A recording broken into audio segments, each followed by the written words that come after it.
poderia ser considerado um outro patamar. Ele é claro que fica mais fácil rotular o Genival como um performer, como um clown, né, como um palhaço, né? Porque ele também assume essa indumentária, ele assume essa característica. Mas para quem conhece, e aí de novo, forró e vinil é uma grande referência, para quem conhece os discos antigos do Genival Lacerda, quando ele começa a gravar, o nível da interpretação dele é sofisticadíssimo, né? Ele tem uma divisão silábica, ele tem uma capacidade de interpretação que poucos conseguiram, né? É claro que depois do sucesso de Severina Chique Chique, que a gente detalha muito bem no livro com a entrevista com o João Gonçalves, que é o compositor da letra, né?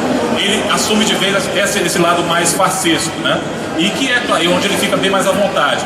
Mas a verdade é que Genival é um dos grandes cantores brasileiros, né? E ele é muito pouco reconhecido. Ele é mais conhecido como essa figura pública do que especialmente como o grande cantor que ele é. Marcelo, pessoal, só apresentando, esse aqui é Sandrinho Dupan, músico, pesquisador da Universidade Estadual da Paraíba, trabalha no Museu dos Três Pandeiros, que é um museu que é muito importante lá na cidade de Campina Grande, e veio aqui para tocar, para palestrar, para ministrar oficinas e nos ajudar aqui com tudo mais. Então, Sandrinho, obrigado por ter vindo. Solte a voz. Eu que agradeço. Você só faltou dizer que eu vim pra cá me divertir também, porque quando a gente trabalha com o que a gente ama, a gente não trabalha um dia, né? Se diverte sempre. Eu queria, Marcelo, que você falasse um pouco, porque muitas pessoas não sabem, né, da importância do Abdias, não só na vida da Marinês, mas para a música nordestina como um todo. Eu comparo o Abdias ao Quincy Jones, né, na música americana. Eu acho que o Abdias está para a música nordestina como o Quincy Jones está para o Michael, para o Steve Wonder, que é o cara que fazia tudo acontecer. Eu queria que você falasse um pouco disso. Exatamente, acho a comparação muito apropriada. A comparação que você faz do Abdias com o Quincy Jones é muito apropriada. Para quem não sabe, e é muito interessante a gente estar falando isso com a Marinês ao fundo, né? Porque da mesma forma que o Abdias, só que ele acha que ele ia além do Quincy Jones, porque era como se ele fosse o Quincy Jones e o Berry Gordy, o diretor da Motown, o presidente da Motown junto. Por quê? Porque ele também cuidava da toda a parte estética dos seus artistas. Claro que o Quincy Jones também interferia nisso, mas o lado do Quincy Jones era mais o lado sonoro, né? Exato. E o Abdias não, o Abdias quando o artista gravava com ele não apenas se reportava ele dentro dos estúdios, né? Bom, primeiro contando um pouco dessa história, né? Abdias é de Campina Grande, como Marinês, e eles se conhecem no... Não, Abdias é de Itaperoá. Isso, Itaperoá. Da terra de Cico Borborema. Eles se conhecem em Campina Grande, dos estúdios da Borborema, da Rádio Borborema, e esse episódio a gente conta no livro. E Abdias, eu acho que Abdias... Marquinhos esteve aqui hoje, né? Marquinhos está por aí. Está chegando, Marquinhos Farias. Pois é, Marquinhos Farias que conta muito bem essas histórias, e ele foi uma das fontes... Marquinhos é meu padrinho. Então fica mais fácil ainda. Marquinhos, porque eu também estava comentando sobre isso. Marquinhos Farias, ele não é apenas o filho de Marinês de Abdias, ele é muito mais do que isso, porque ele viveu essas histórias por dentro, ele acompanhava o trabalho dos pais dentro do estúdio, né? E também foi testemunha de algumas histórias até dramáticas do casal quando eles se separam, né? E depois se tornam os maiores produtores e instrumentistas que se conhecem. E tem uma coisa que é muito importante no Abdias, é que Abdias era um camarada altamente visionário, tipo, aquele cara que via muito mais na frente. Você tem ideia, quem pouca gente sabe, mas os três do Nordeste cria de Abdias que criou, né? O trio nordestino sai da CBS, ele fala que tem que produzir um novo trio, e Jackson do Pandeiro diz, conheci uns cabra bom lá na Feira de São Cristóvão, e leva lá e apresenta Abdias. Exatamente. Então o Abdias, ele tinha o cuidado, gente, ele era tão ele era tão zeloso pelas imagens dos seus artistas que ele chegava ao ponto de ir, por exemplo, nas sessões de fotografias das capas dos discos, e ele colocava o filho do fotógrafo me contou, e a gente colocou no livro, ele colocava o rosto no visor da fotografia para ver se a foto ia sair exatamente como ele tinha planejado. Então, assim, ele cuidava dos mínimos detalhes. O figurino era todo cuidado por Abdias, a indumentária, os nomes artísticos. Pois essa coisa dos nomes artísticos é uma coisa bem engraçada, né? Os três Nordeste chegam no estúdio e perguntam, como é seu nome? José Carlos de Albuquerque. Isso não é nome de artista, não. Você tem algum apelido? Tem o Parafuso. Parafuso é nome de artista. Vou ler aqui um trechinho que é exatamente o encontro de Marinês e Abdias, lá em Campina Grande. Marinês recebeu o convite para ficar em Campina. Agora, aliás, Abdias recebeu o convite para ficar em Campina, agora como artista contratado. E mais importante que a acolhida, teve um encontro que mudaria a sua vida. Um encontro não, um esbarrão.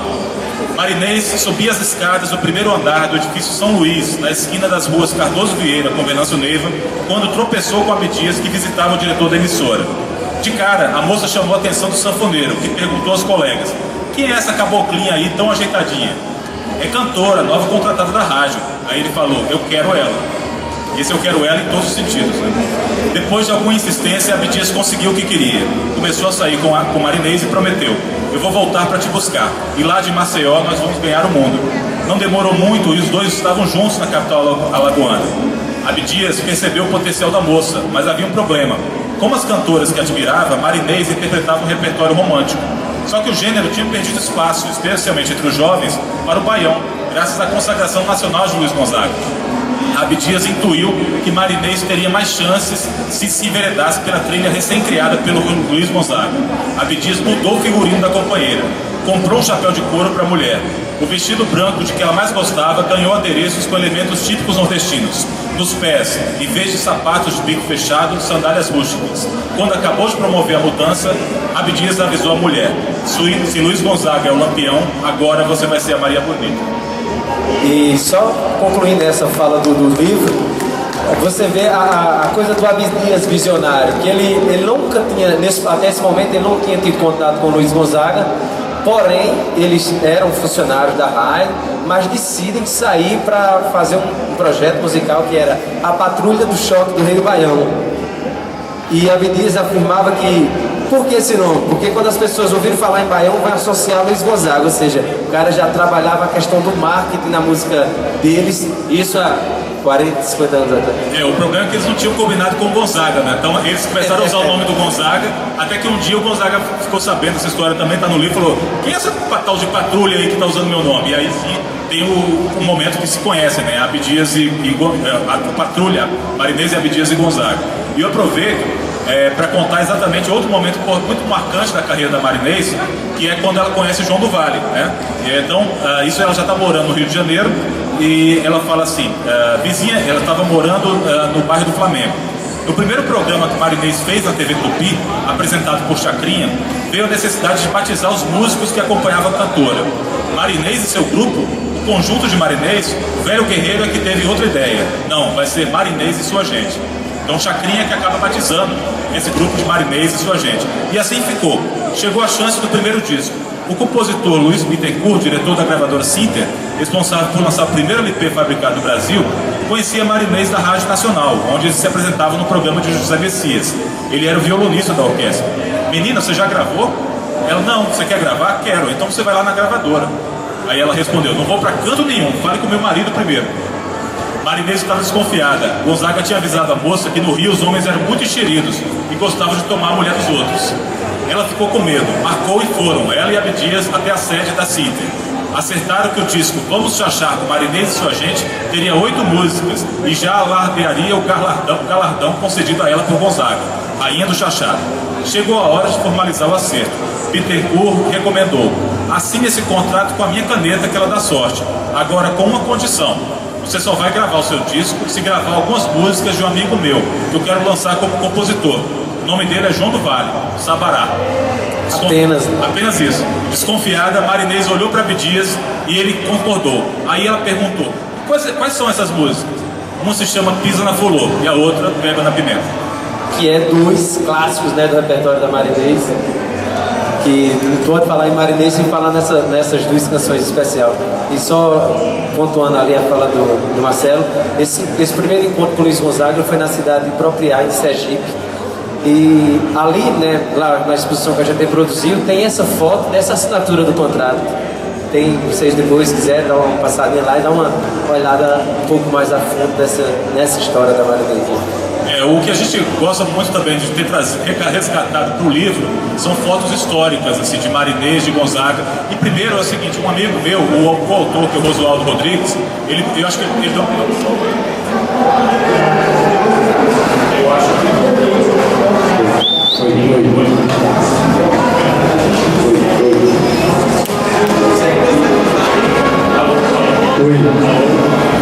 Voltou? Eu acho que ele deu a definição.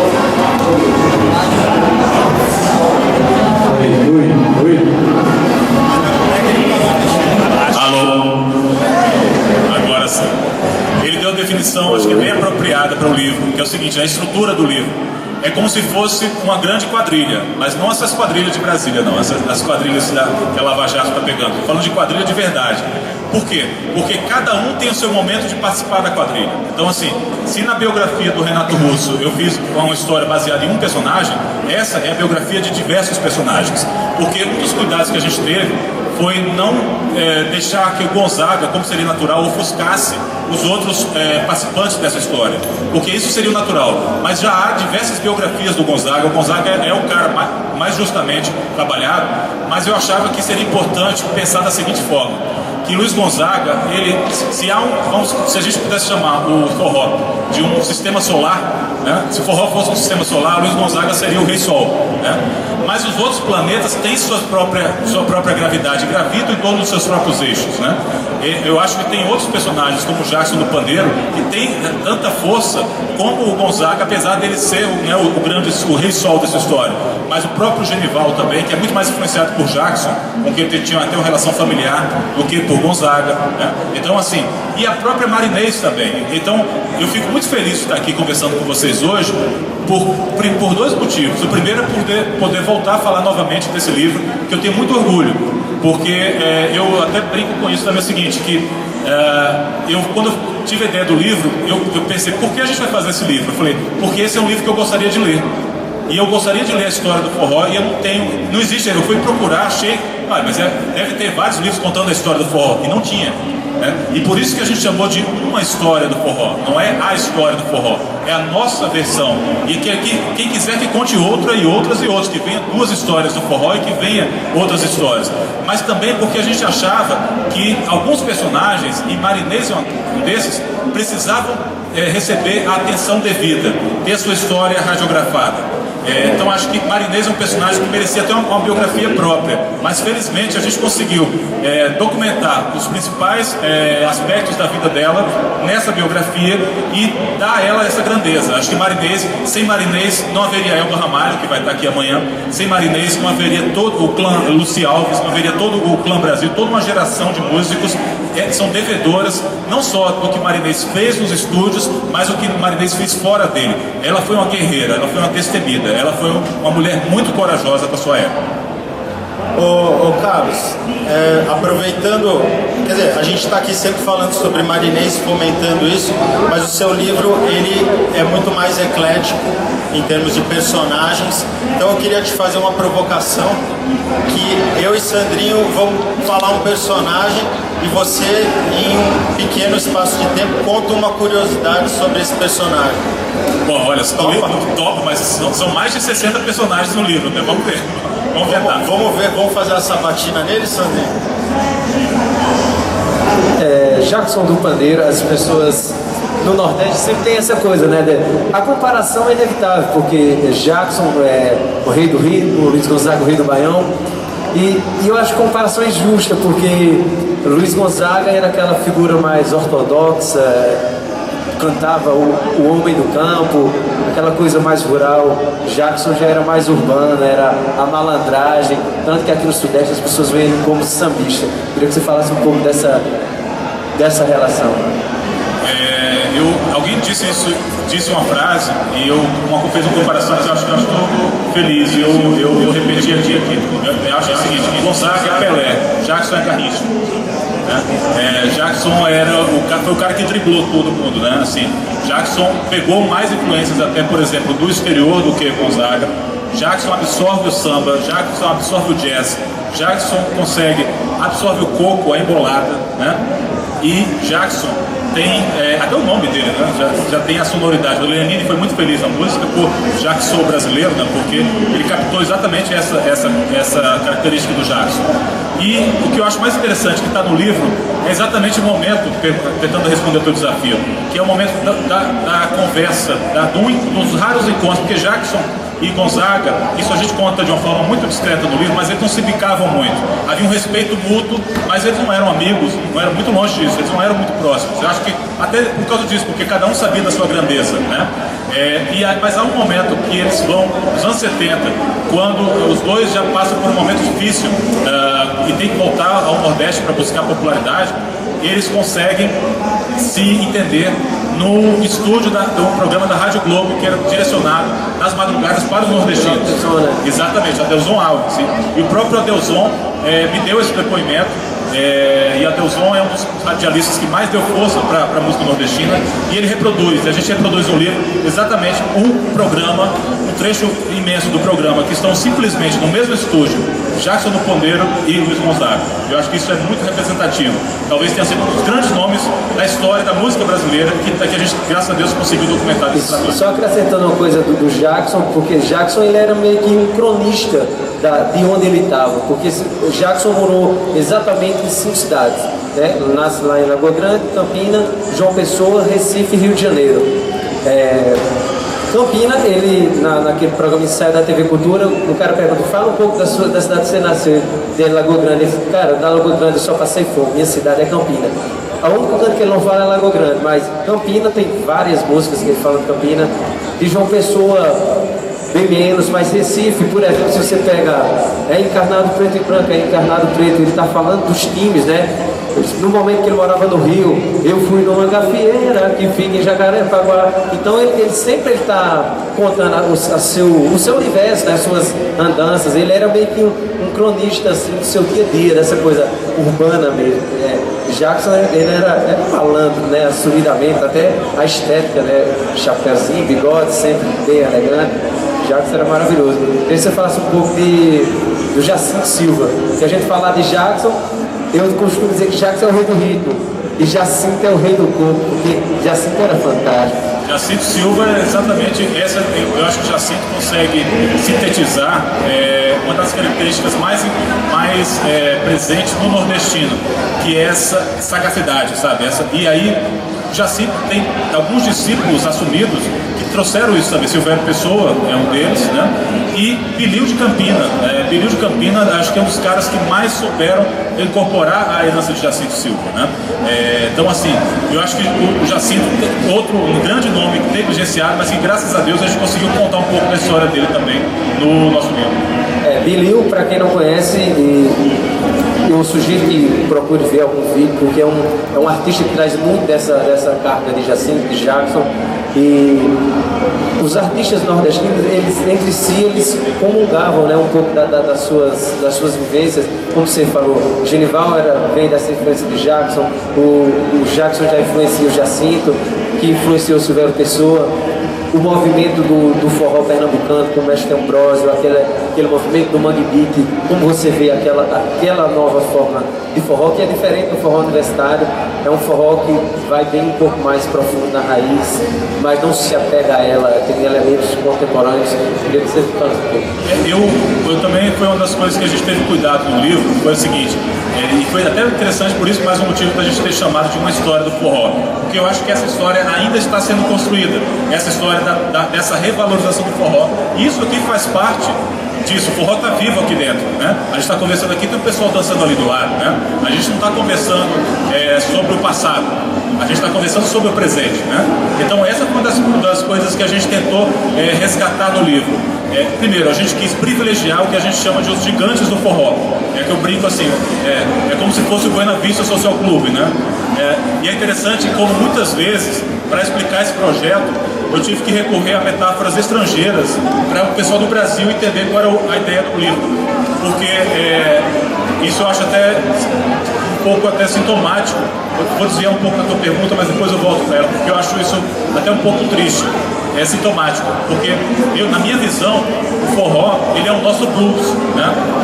Ele é um gênero absolutamente brasileiro, ou seja, que pertence ao seu país, com uma origem muito forte, e aí sim era uma das coisas que a gente queria trazer no livro, valorizar o trabalho dos compositores, de quem escreveu as letras, porque como você falou do Jackson, vários grandes nomes eram os autores das letras, e quem pegava a fama eram os cantores, como Gonzaga, o próprio Genival. Então assim, uma das coisas que a gente teve o cuidado no livro foi de ir atrás dos compositores. Então a gente fez uma entrevista grande com o João Silva, que infelizmente faleceu recentemente, e a gente fez uma entrevista longa com o João Gonçalves, que é o autor da letra do Severino Chique Chique, e ele conta exatamente como nasceu essa parceria com o Genival, entre outros grandes compositores, o Nildo Almeida, que está vivo, graças a Deus, a letra de Feira de Caruaru, e a gente teve cuidado de reproduzir, e a gente pediu para esses artistas escreverem as letras. Então, a gente tem no livro documentado essas letras com os compositores, escrevendo as suas composições. E aí até a gente aproveitava para perguntar se alguém já tinha feito isso com eles, se alguém tinha feito um documento disso. Não tinha sido feito isso, né? Então esse é um dos grandes assim, virtudes que a gente acha, porque como aconteceu com o Wim Wenders quando ele foi fazer o Buena Vista, infelizmente alguns dos artistas não estão mais presentes, né? E desde que o livro foi lançado já morreram 2 ou 3 personagens muito importantes, e se a gente tivesse deixado para fazer, sei lá, daqui a 10 anos, teria perdido essa memória, que é uma memória muitas vezes apenas oral, é a memória desses artistas. Então a gente documentou isso, gravou, mas infelizmente era o momento de contar essa história. Falando em João Gonçalves, tem uma história bem interessante. João Gonçalves, antes eu vim aqui, eu fui lá, pedi para ele dedicar os discos que ele está ali para vender. Aí eu perguntei, João Gonçalves falou que encontrou Gonzaga nos estúdios da RCA, eu estava comentando essa história ontem, ele disse que João Gonçalves, Luiz Gonzaga, né, aquele jeitão ortodoxo, é você, o João da Minhoca? João da Minhoca referindo a música Pescaria em Buqueirão. Aí ele disse, sou eu sim. Ele disse, você só faz pescaria, né? Eu fui logo esculhambando, né? Ele disse, faça umas coisas que prestem, manda pra mim gravar. O João fez 8 músicas, mandou, e as músicas ficaram lá no canto, né? Luiz Gonzaga estava trocando de gravadora e Dominguinhos estava chegando na RCA. E Dominguinhos viu aquelas fitas, pegou das 8, gravou 6, uma delas ganhadora do Prêmio Sharp com a melhor canção regional, que é Lugar ao Sol, que é uma música lindíssima e foge totalmente desse João Gonçalves, que a gente está acostumado a ver cômico, o rei do duplo sentido. E Lugar ao Sol é uma música que retrata a sofrência, né, as dores do nordestino. É uma música que quem não conhece nunca vai dizer que é de João, porque é um João diferente, um João sério. Exatamente. Então, assim, eu ter tido isso para mim como entrevistador, como jornalista, essa experiência de ter tido contato com essas pessoas, tete a tete, cara a cara, para mim foi muito emocionante. Ver o João Gonçalves morando numa casa muito modesta, muito humilde, lá em Campina Grande. Ver o Geraldo Correia, que é considerado por alguns especialistas como o João Gilberto dos 8 Baixos, sabe? Um músico absolutamente genial, e que quando a gente foi entrevistar ele estava voltando, tinha passado 2 dias no hospital, tentando uma internação que não tinha conseguido, né? E o Geraldo, eu frequento uma roda de choro que o Geraldo vai com muita acidez, que é há 50 anos, lá em Duduta, né? Duduta é meu mestre, aí eu tava lá, uma vez a gente pediu uma canção, né? Do Geraldo Correia aqui na foto. Geraldo, no momento, ele é para música instrumental da época, como o Hamilton de Holanda é hoje, para música atual. Aí eu cheguei e falei, Geraldo, o senhor toca um chorinho para você, que é um choro de Severino Araújo? Aí ele falou, não lembro não, meu filho. Aí eu disse, não, tudo bem. Aí a gente tocando, outro choro lá, e se afastou um pouco assim, ficou lá, catucando. Quando terminou a música que estava tocando, ele disse, eu acho que sai. Aí pediu o tom, né, tal, aí... Cara, ele tocou a música do começo ao fim, errou uma nota. Pô, esse cara não estava lembrando da música, agora já saiu toda. A memória ainda é muito ativa, né? E sem contar que Geraldo Correia, improvisando, é coisa de louco. Porque, tipo, Doidos Carioca, não sei se vocês conhecem. É uma música que a galera normalmente vai improvisando, mostrando velocidade e tudo, e ele lá. Então, na hora dele... Eu ficava, caraca, isso é uma aula. Ele ia aonde ninguém pensava, numa suavidade do sentimento. tipo Dominguinhos. Geraldo é maravilhoso. O Geraldo, além de tudo, ele é muito. Ele fala realmente com a sanfoninha, né? Ele não consegue, ele não se expressa de uma forma, ele não verbaliza as coisas de uma forma. Ele é bem introspectivo. Ele tem uma forma de mal-humorado, mas não é isso, é porque ele é voltado para a música. Então eu vou aproveitar essa deixa para ler um pedaço exatamente dessa minha visita lá ao encontro com o Geraldo, que foi para mim muito marcante. Geraldo fala assim. Ele tinha acabado de sofrer uma queda e fortes dores nas costas passaram a incomodá-lo. Ele não sabe se houve fratura ou luxação em alguma costela. Foi ao hospital, voltou sem conseguir atendimento. Algumas semanas após a queda, em meio a uma conversa entrecortada, Geraldo parece não ter mais forças nem vontade de falar. Levanta-se com dificuldade e sai arrastando os chinelos. Deixa as visitas na varanda. Minutos depois retorna com a sanfoninha preta, bandeira paraibana incrustada na superfície lisa e reluzente. Senta-se novamente e examina a sanfona. Sobra das mãos a agilidade que falta ao resto do corpo.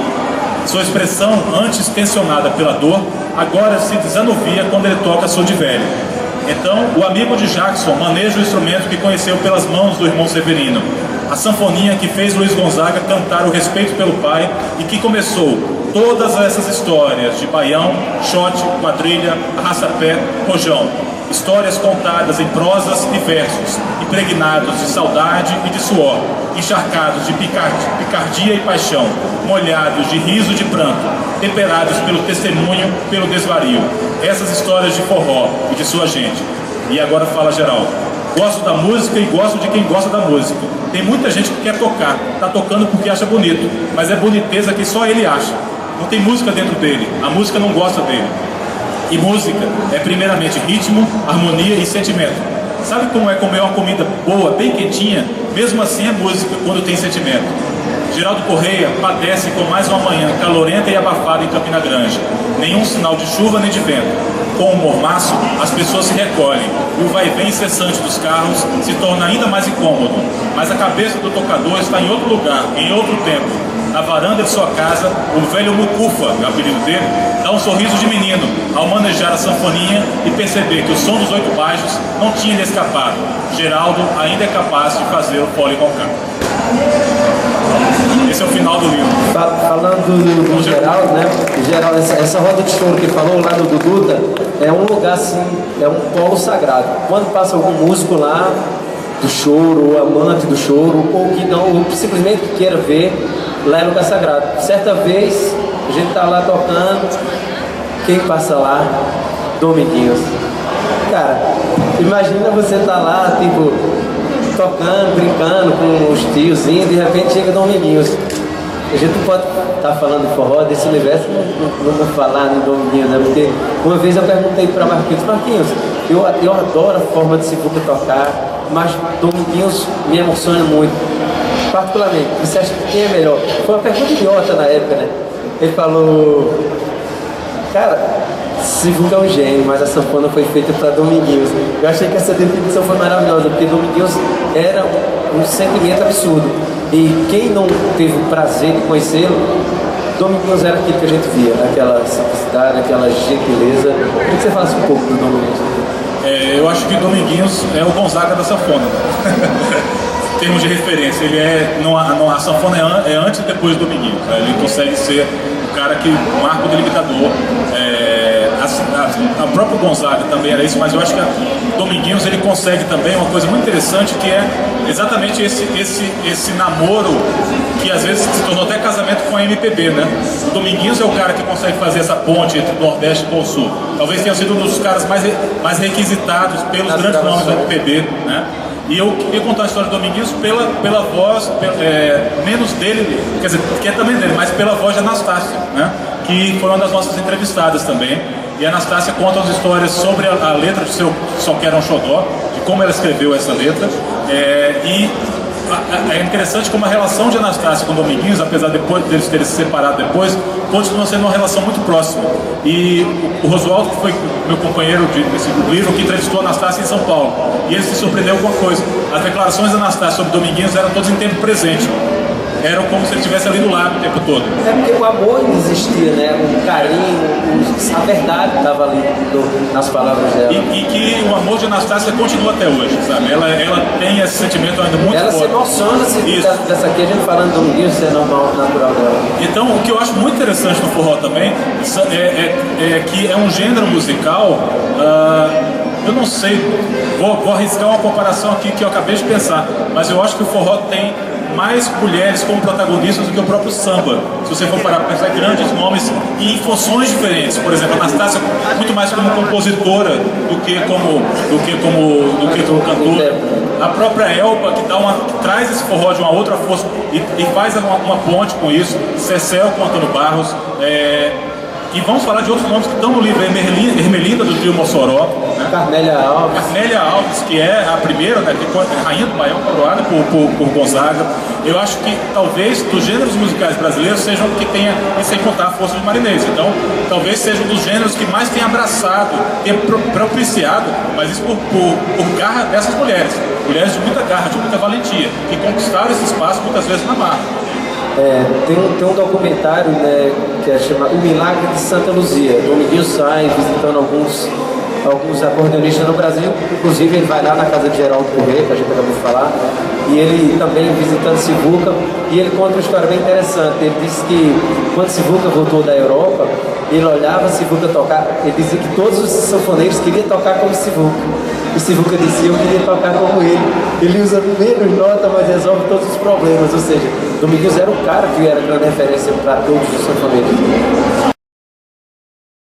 E falando do Sivuca, uma das coisas mais lindas que eu sei que Sivuca falou é que depois de passar uma temporada enorme no exterior, tocando, ministrando aulas, enfim, construindo sua carreira, ele resolveu voltar para o Brasil. Falou assim, não, para mim já deu de exterior. Aí perguntaram, mas e aí, você voltou para o Brasil, o repórter, né? O que você achou? Você gostou? Você aprendeu muito lá? Aí ele falou assim, não, eu não fui lá para aprender não, eu fui lá para ensinar o que é música brasileira. E era uma fala que era sem arrogância, na verdade ele estava relatando que era fato, né? Porque Sivuca é o cara que é responsável por levar o acordeon às grandes salas de concerto do mundo, o acordeon brasileiro, né? Porque antes de Sivuca era um músico que ouvido absoluto, falava alguns idiomas. Sivuca escrevia arranjo para sinfônica de jazz, Sivuca escreveu para Big Band, Sivuca escreveu para concertos de orquestra, trilhas sonoras de filme. Então a música de Sivuca era muito plural. E curiosamente a música de Sivuca, no máximo, relacionada ao forró, foi 20 a 25%. Porque Sivuca, ele atuava nessas vertentes. Por exemplo, Sivuca tem disco tocando só gafieira, Sivuca tem disco tocando só bossa nova, Sivuca tem disco com orquestra. Então o Sivuca era esse músico muito plural. Eu moro no epicentro do forró, né? Então algumas tem essas facilidade de ouvir e às vezes presenciar algumas histórias. Na gravação do CDD com a Orquestra Sinfônica da Paraíba, ele chegou, a orquestra estava lá, mais de 60 músicos, aí passando uma música, ele pediu para que o maestro, violino ali, não vem ali, tal, fulano.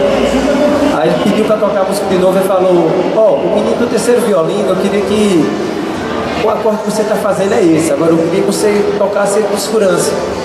Eu estou sentindo que você está inseguro. Tinha lá 65 músicos tocando, o cara sabia que tinha um cara tocando um acorde inseguro, não era errado. Aí eu digo, não pode, tem condição. Aí depois o pessoal da orquestra foi dizer, e aí, aquele ali estava querendo dar uma... Cara, eu tava na agulha, estava assim, sabe, botando a mão só tá vendo. Eu queria ter feito essa pergunta, mas como é que você sentiu isso? Como eu já conheci uma pessoa que tem ouvido absoluto, nós, réis mortais, quando, por exemplo, o cara, um acorde, né, que são algumas notas ao mesmo tempo, nós escutamos a tônica e tal, é o grupo. Eles conseguem escutar cada nota, cada semitom ao mesmo tempo, porque o ouvido absoluto, ele é uma síndrome legal, que ele consegue identificar pra gente. Tipo, ler um livro, na hora que aparecer a palavra fole, a gente vai estar ali. Para ele, cada som é único, ele sabe definir um do outro, independente ou seja. Então, Sivuca tinha esse tipo de ouvido. Então, isso era um grande facilitar. A música dele ficava muito maior por conta disso, né? O cara, além de ser muito virtuoso, tem ouvido absoluto, então só. De certa forma, Oswaldinho é um discípulo de Sivuca desse esquisito, né? Do virtuoso, né? O Oswaldinho é um dos grandes instrumentistas brasileiros e talvez também não tão valorizado como deveria.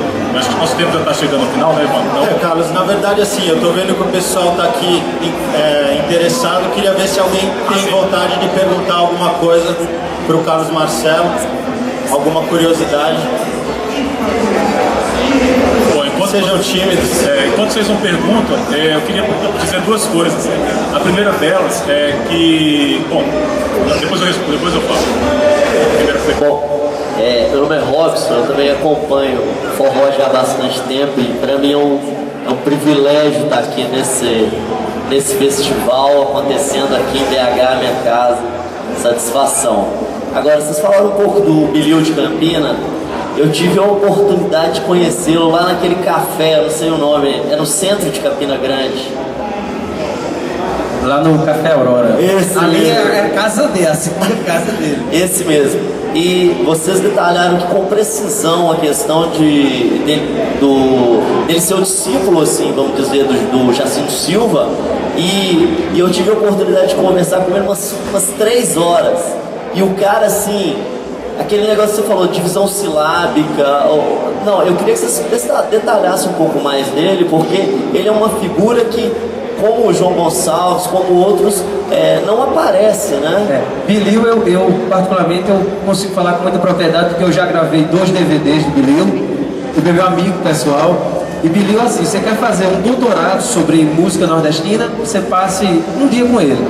Tipo, Bilil, chega lá e começa a trocar ideia. Cara, vai valer por 2 anos numa faculdade de música, sem exagerar. Bilil, tipo, quando a gente estava fazendo a pesquisa, por exemplo, do trabalho de Jackson lá no museu, tipo, aqui ali uma música me chamava muita atenção por alguma razão que eu não conhecia, estava descobrindo naquele momento, eu anotava no papel.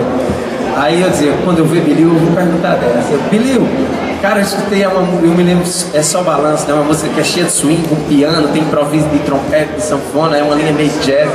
Aí eu disse, Bilil, tava escutando esses dias o disco, pô, É Só Balanço, é bom pra caramba, e feito. Cara, é muito boa. Agora quer ver boa é a música 3. Aí disse o nome da música e disse o compositor. Eu falei, pô, vai se ferrar. Eu chegando, jurando que tava abafando, o cara sabe de tudo, de todos os discos, pô, ele sabe as histórias. E não é aquele cara de estar rotando conhecimento, não, ele se diverte quando chega alguém interessado, de querer trocar essa ideia, de querer dividir, compartilhar esses conhecimentos.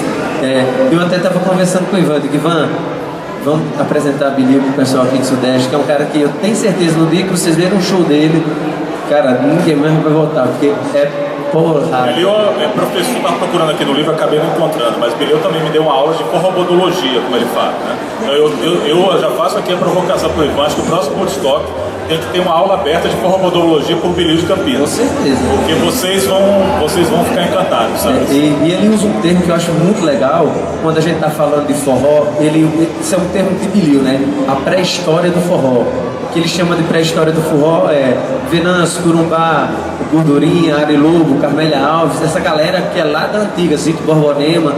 E sempre quando a gente está se referindo, falando de forró, aí não, mas isso aí é da pré-história do forró, então já é uma coisa normal, assim, para você entender o dicionário, a mente dele, quando ele está falando a pré-história do forró, ele está falando desses artistas da década de 60 para trás, né, que muita gente, o grande público não conhece, porque normalmente você pega das 60 para trás, você lembra de Jackson, Marinês e Gonzaga. Esses outros não é todo mundo que conhece, então, é muito legal que ele pontua bem essas histórias, conhece a história de cada músico, então é um artista que quem não conheceu, vale a pena conhecer. Ele tem um DVD dele que está no YouTube disponível, é só o cara colocar lá, Bilil Campina, tem como você assistir tudo. O segundo eu acho que ainda não tá, mas eu vou até passar para Ivan. O segundo eu tô lá, tocando pandeiro, percussões. Roninho participa também, tocando no acordeon.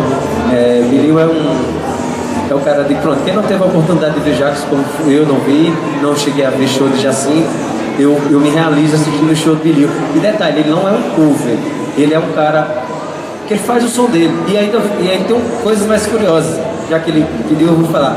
o Bilinho chegou para gravar o DVD. Aí o menino estava produzindo DVD e disse: Bilinho, cadê o roteiro? Ele falou: não, eu não escrevi nada não. A primeira vai ser, eu não me lembro qual era a primeira. A primeira vai ser Cabeça Feita e depois deixa comigo. Ele disse: se eu fizer roteiro eu fico preso, eu não gosto. Tipo, você vai gravar um DVD e uma música anotada. Aí, tipo, pra quem não conhece, e como é que ele faz? E você vê o DVD, você jura que foi tudo ensaiado, não foi nada. Só que ele é muito malandro, ele tá tocando uma música aqui, sou cabeça feita. Aí ele já tá pensando na segunda, quando termina ele dá aqui pro sanfoneiro, ele pega o tom, né? Tipo, a linguagem musical, dó, ré, mi, ele só faz dar o sinal o cara aqui. O sanfoneiro puxou, ele já entra na música. Aí quando a música aconteceu, na metade o cara faz o solo normal e assim vai indo, o show todinho pra parar. Como é que vai parar? Ele faz sinais corporais que a gente já entende. E quando ele dá uma respirada mais funda assim, ele tá cantando aqui, quando ele faz assim, agora é a hora do break. Quando é break duplo, aí ele bota a mão aqui do lado, eu já sei que é doido, é pá, pá. Então são coisas que a gente vai tocando com ele e vai fazendo uma leitura, mas é muito interessante.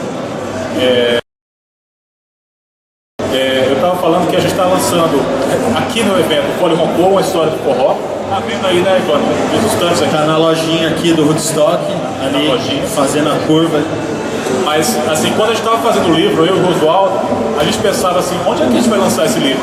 E a gente pensava, pô, seria ótimo lançar no Woodstock, sabe? Porque aqui estaria o público que entenderia a importância desse livro, sabe? Assim, da documentação desse livro. Isso, então, assim, apesar de ter demorado tanto, mas, assim, nunca é tarde, né? Então, assim, está sendo muito bacana. É uma concretização de um sonho estar aqui, falar sobre esse livro, falar sobre esses nomes da minha terra, da nossa terra, em Belo Horizonte, sabe? E perceber o apreço de vocês pela cultura brasileira, tentar acabar um pouco com essa ideia de música regional, sabe? Eu acho que se chamar de música regional, às vezes, na melhor das intenções, é confinar, sabe? É como quando os Estados Unidos falam em world music, sabe? World music, então tudo que não é feito nos Estados Unidos é world music.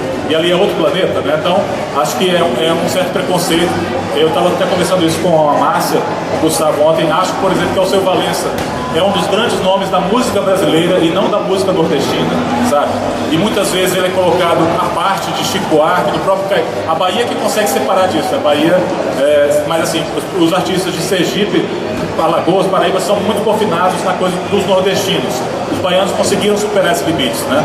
Mas eu acho que ainda há infelizmente, é uma forma de, não de preconceito, mas de distanciamento quando você coloca essa barreira do regionalismo.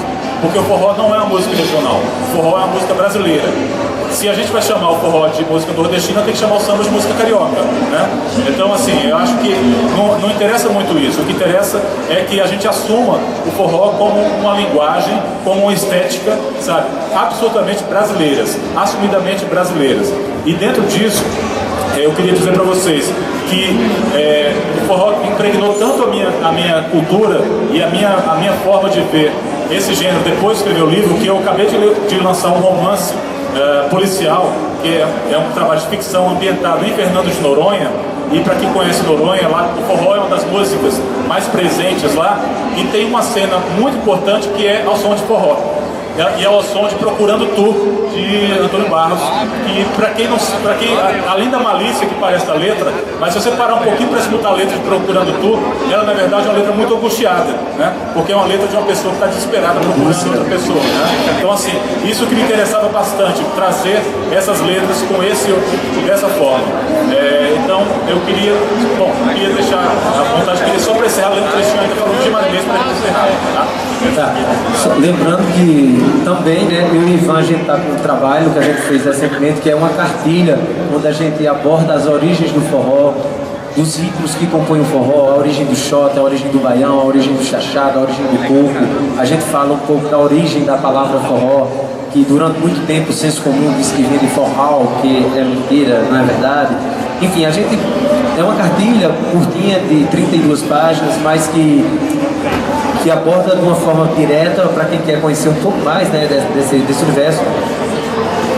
No sábado a gente vai estar falando dela, mas quem quiser já tem ali o preço de estudante, R$5, e dizer, já agradecer esse momento aqui, porque eu não canso de dizer isso. Quando eu comecei a tocar, meu desejo era tocar no Parque do Povo, né, que é o quartel general do forró. Hoje a minha música já rodou o mundo, então eu tô estou mais uma vez feliz de estar aqui agora no Sudeste, a primeira vez no Woodstock, participando, dando a minha contribuição e dizer que vocês estão de parabéns. Eu queria que o povo da Paraíba, do Nordeste, amasse o forró como vocês amam.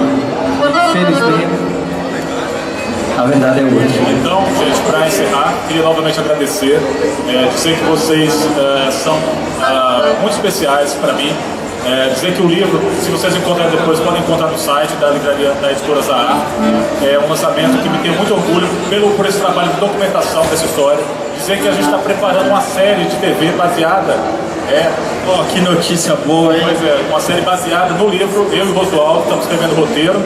Vai chamar o Fole Ronco Histórias do Forró, que a ideia é que tem diversas temporadas.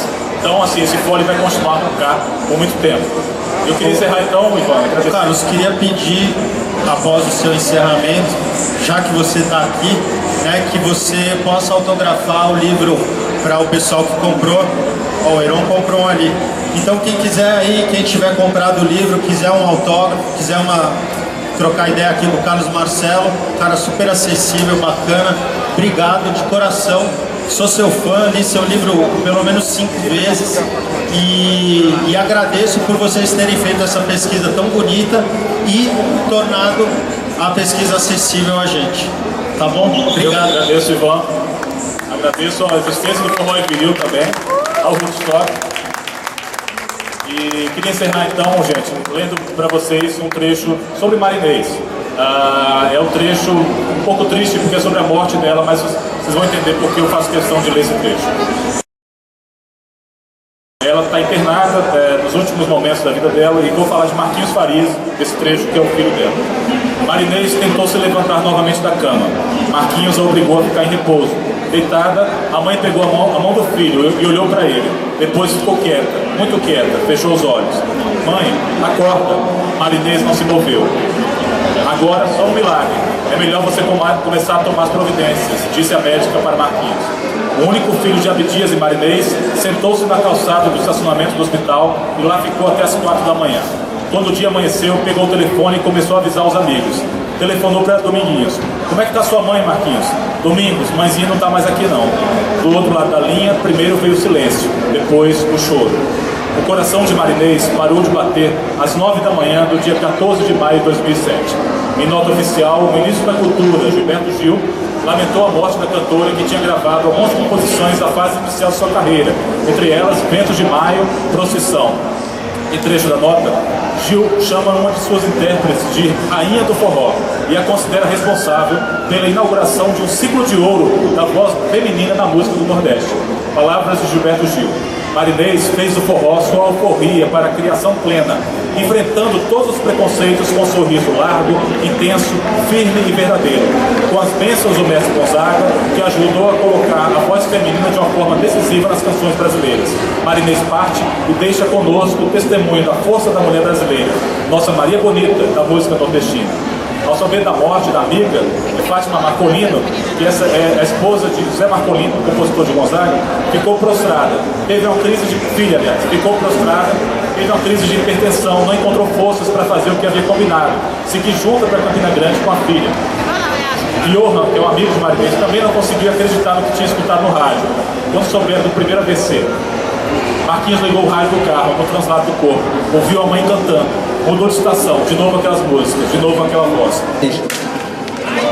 E vai por vir cacetada essa que tá filmando. Faltou o parafuso. Né? Faltou o parafuso. O parafuso deu uma rasteira aqui agora.